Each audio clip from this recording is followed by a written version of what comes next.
Welcome back to day 6 of the Light the World, Build the Kingdom challenge. There's something about getting down on your knees every morning and asking God to give you one thing that you can do to light the world and build the kingdom that starts to transform your life. And I invite you to do that with me each day. Today, I woke up with a lot on my mind. I've had some people say things to me lately like, oh, that person's not worth it. They're not worth your tears. Or they're not worth you caring about them, spending any more energy on that person. Or, with the terrorist type things we've seen in England, oh, those people, they don't believe like us. It's like they're not our brothers and sisters. They're not the children of the same God. They don't deserve any kind of attention or caring about them in the least. We just need to hate them, fear them, whatever. And I don't know, I thought about Jesus Christ, and I thought about him in Gethsemane, bleeding at every pore, that trek to Calvary with the cross, dying on the cross. He did not say, oh, that person is not worth it. That person isn't worth my tears. That person isn't worth my blood. That person isn't worth. He never said that. He paid the price for every single living soul. Every person was worth it to him. He didn't look at some people and say, well, those people, I know them and my foresight is God, that they will never choose me, so I will not pay the price for them. He paid the price for everybody, whether they were ever going to choose him or not. And he knew that some people never were going to.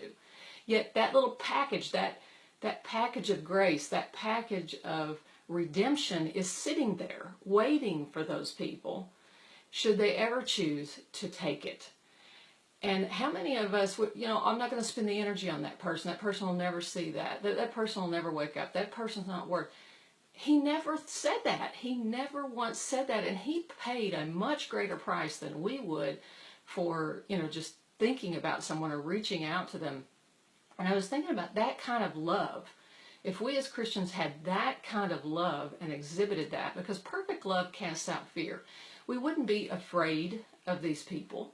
We wouldn't be, our enemies or whoever they may be. We wouldn't come at it from a place of fear, and we wouldn't come at it from a place of hate and derision and everything. If these people around us see us as hateful and divisive and everything, why would they want to be a Christian? Why would that lead them to believe in Jesus Christ if they see us as just intolerant bigots or whatever, why would that make them come to Christ? Because Christ was anything but that. Christ accepted everyone. And he made a space for everyone, even the ones who would never do it. So what it really came down to is love and trust. There's one thing to love people, to have compassion for them, to understand that some of these people they were never taught any better. They've never had opportunities to learn anything better. They haven't had the opportunities afforded to us to know about Jesus Christ. And their choices have been limited and skewed, and we can have compassion for that. We can have compassion for the fact that God weeps for those people just as much as he weeps for us, and probably more so because they're lost. And I think when we come from that place, we can really have a different attitude toward people that are our enemies or people who are different from us. But now trust is something different. I'm not saying to be foolish. Go out and trust an enemy or trust someone who's proven that in the past they're going to stab you in the back. I'm not saying go hang out and be buddy-buddies with people you can't trust or that are dangerous or whatever. But coming at it from a place of love and compassion, I think, is more where Jesus Christ would come from. So anyway, maybe think about that today. What are some people you're afraid of, or people you just don't like? And, Jesus said, love your enemies. Pray for them.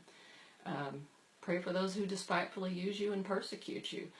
So what could we do today to kind of shift that attitude a little bit more toward love, and without being foolishly trusting or something like that? I'm not saying not to have boundaries or clear laws or rules or anything like that. We need that to protect us as societies. So there's that balance there. It's not one or the other. It can be both. God is justice and mercy. He's both.